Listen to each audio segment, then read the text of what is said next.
તો અમદાવાદમાં સગીરાનો વિડીયો બનાવનાર યુવક ઝડપાઈ ગયો છે।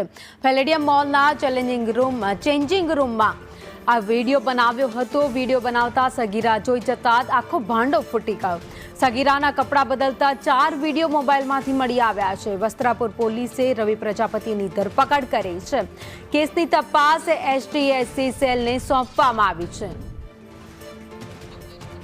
વધુ અપડેટ સાથે સંવાદદાતા જિગ્નેશ પટેલ અમારી સાથે જોડાઈ ગયા છે। જિગ્નેશ, મોલમાં જો તમે જાઓ છો અને કપડાં બદલો છો તો ધ્યાન રાખવા જેવી વાત છે। લોકો માટે આ ચેતવણીરૂપ કિસ્સો છે।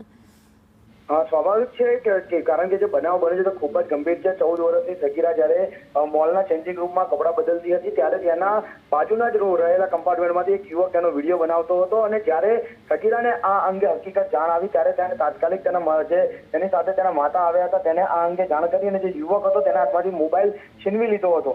મોબાઈલ છીનવીને તપાસ કરતા જે સગીરાથી તેના 4 વિડીયો છે તે યુવકના ફોનમાંથી મળી આવ્યા હતા। જે રવિ પ્રજાપતિ નામનો જે યુવક છે તેના વિરુદ્ધમાં જે તેની માતાએ ફરિયાદ નોંધાવી છે અને વસ્ત્રાપુર પોલીસે તેની ધરપકડ કરી તપાસ એસટીએસસી સેલને સોંપવામાં આવી છે।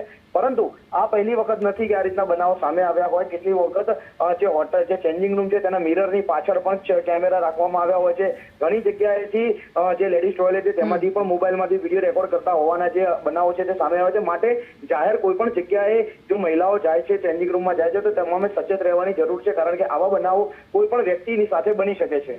આભાર માહિતી માટે।